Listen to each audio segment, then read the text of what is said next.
Hello everybody, welcome back. If you're new here, hi, I'm KK, and it may be obvious, but I love collecting Monster High dolls.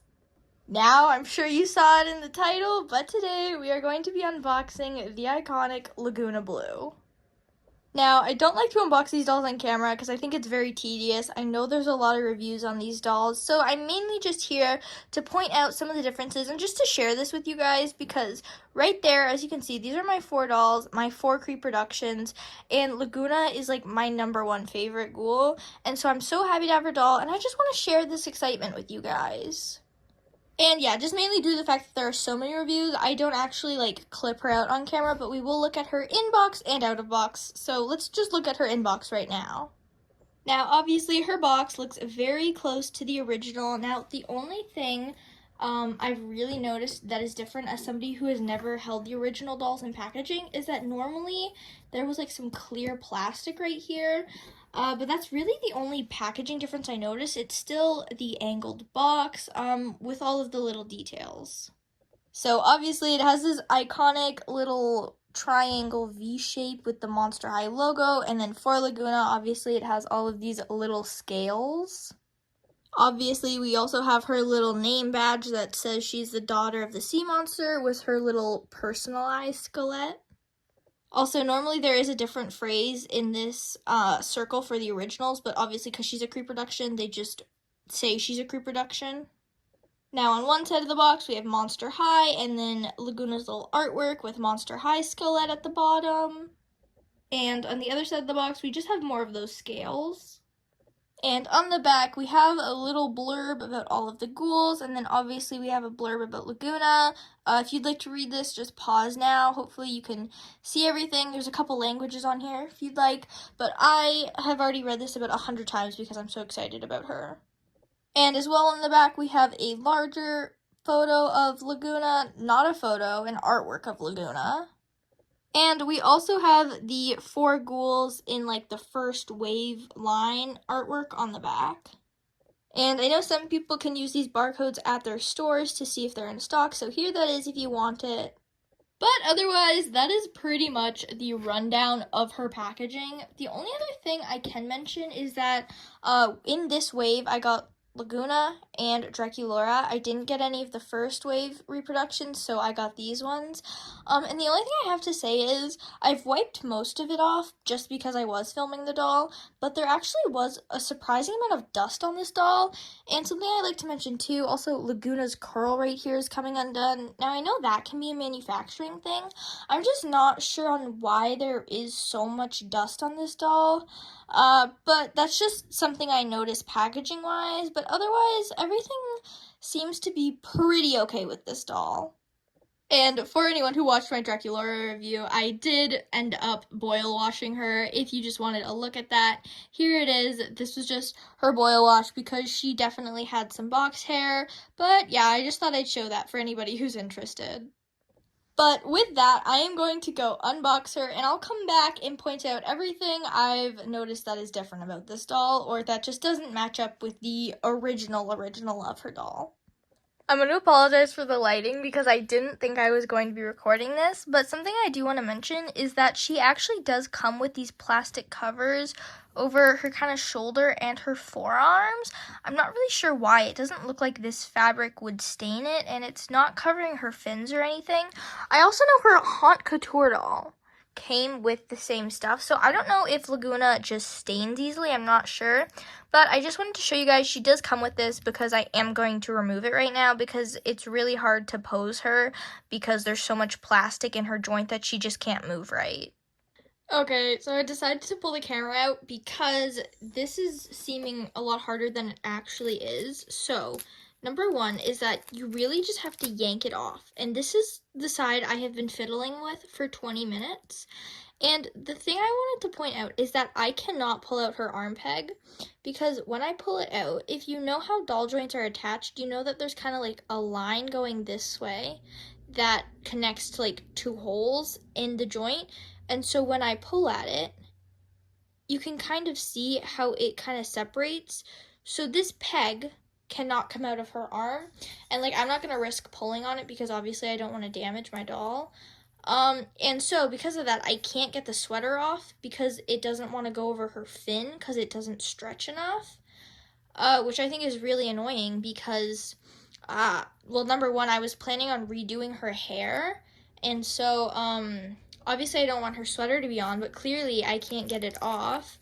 And then I'm having a problem with this side where I can't pull the plastic out, and I can't get the sweater, like, to move, and so I don't know what to do. And I'm not gonna risk trying to pull at this arm because this arm kind of got janky from me pulling at it, and it definitely weakened the plastic, and obviously I don't want to do that again because I just got the doll. So I don't really know what I'm going to do about that, but I definitely think that's something worth noting because, like, guys, these dolls aren't cheap. Like, I'm not saying they're, like, expensive. They're, like, G3 standards, and G3 does not have these problems. And I don't know, it's just really bothering me that I could have just gotten a G3 doll instead of this. I think they're definitely paying like a nostalgia feel for these. Like I don't know. It's just making me really really frustrated, and I don't know what to do cuz this plastic is so hard to come out, and I'm just worried about breaking her, although I just bought her. And so, with all of that struggling, Lagoona has finally been unboxed. And one thing I want to mention is if you've watched my other Creeproduction reviews, you know that I don't normally unbox the pet, and obviously I have Neptuna right here. I don't know, I just feel like Lagoona looks way better posed with Neptuna. Maybe that's just me, but yeah, this is the only Creeproduction I've ever fully unboxed. The only thing I didn't unbox was her diary, and I just wanted to mention that. So to start off, obviously this is OG Lagoona. She has all of the same pieces, but just to go over it, she's first wearing this kind of cropped half sleeve hoodie. Obviously there's a hole at the back so her hair can come out, but they've got these little kind of like mock fish fins up here. It's just fabric, but I think it's really cute. She's got her classic yellow and blue hairstyle with this little swirl that's sewn in. Obviously you can see mine swirl is kind of popping up a little bit, but that's nothing a little bit of gel can't fix. With her face, this is one thing I did notice.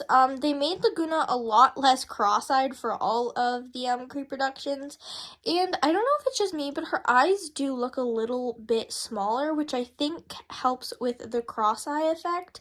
But that's the main difference I've noticed with this doll. Otherwise, she's got her signature earrings, her signature necklace, and she's wearing this pink bodysuit. And if anybody was wondering, because I did not know this pink bodysuit is connected to these little blue fishnets. They're really weird length, but they are connected, and then her shorts are a separate piece, and I just wanted to mention that because as the Lagoona fan, I literally never knew that.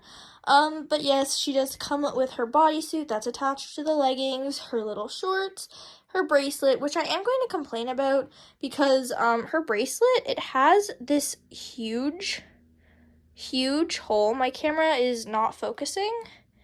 Yeah, as you can see, it has this huge hole, and so it's definitely fallen off a couple times already, and, like, I've just gotten her out of the box, which kind of sucks, because I definitely don't want to lose it, but I mean, I'm glad they still gave it to her. And then Lagoona has also got her iconic fins, and then her iconic shoes. And obviously she comes with her white stand, which is what her OG doll came with. Also, I didn't mention this, but she also came with the flower in her hair.